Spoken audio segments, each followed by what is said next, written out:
Selamat pagi sahabat Alkitab. Marilah kita memulai hari ini dengan perenungan akan firman Tuhan. Bacaan Alkitab kita pada hari ini diambil dari 1 Samuel pasalnya yang ke-10 ayat 9 sampai dengan 16. Saat Saul berbalik pergi meninggalkan Samuel, Allah mengubah hatinya dan semua tanda itu terjadi pada hari itu. Ketika mereka sampai di Gibea dari sana, bertemulah serombongan nabi dengan Saul.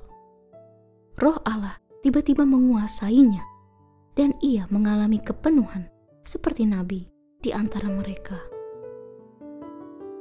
Ketika semua orang yang mengenal Saul sebelumnya melihat dia mengalami kepenuhan bersama nabi-nabi, orang berkata satu sama lain, "Apa gerangan yang terjadi dengan anak Kis?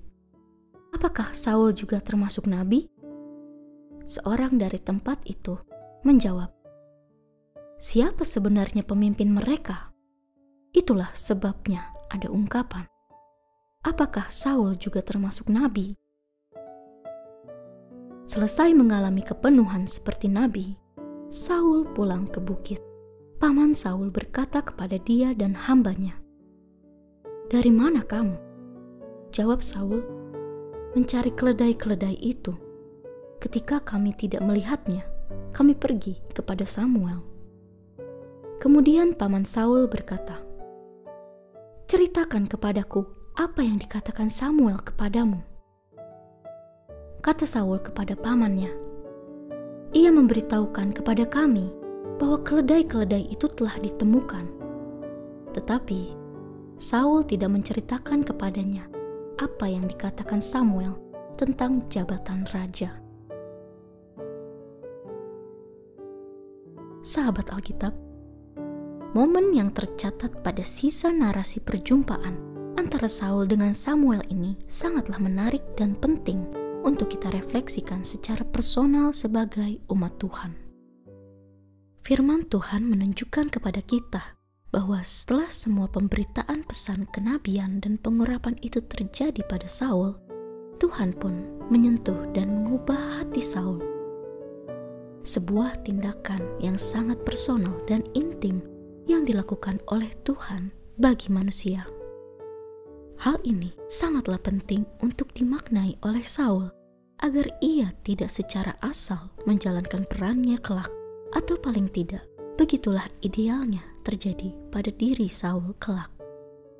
Pasca seluruh peristiwa besar dengan berbagai pembuktian firman Tuhan yang telah dialami oleh Saul itu pun, ia tetap mengalami gejolak yang begitu besar pada dirinya. Hal ini cukup terlihat pada percakapan antara ia dengan pamannya yang cukup diyakini adalah Abner ketika ia kembali ke rumahnya. Saul tidak mengatakan secara gamblang mengenai apa-apa saja yang disampaikan oleh Samuel dan berbagai peristiwa besar tersebut, termasuk perihal pemilihan dari Tuhan yang menjadikannya raja atas bangsa Israel. Saul memilih untuk menahan pemilihan itu menjadi bagian rahasia yang hanya diketahui olehnya, Samuel, dan Tuhan. Catatan mengenai sikap Saul ini memang menjadi pengantar narasi yang menjembatani para pembaca untuk memahami situasi yang akan muncul pada bagian berikutnya, yakni ketika proses pemilihan raja pertama atas Israel itu dilakukan dengan menggunakan metode undian. Namun, berdasarkan sikap Saul dalam bagian ini pun, kita mendapati sebuah potret yang sangat manusiawi pada diri Saul. Sahabat Alkitab, selayaknya Saul yang juga membutuhkan waktu untuk memproses seluruh peristiwa besar dalam hidupnya, kita pun juga perlu memberikan perhatian yang begitu besar atas segala firman Tuhan di dalam hidup kita.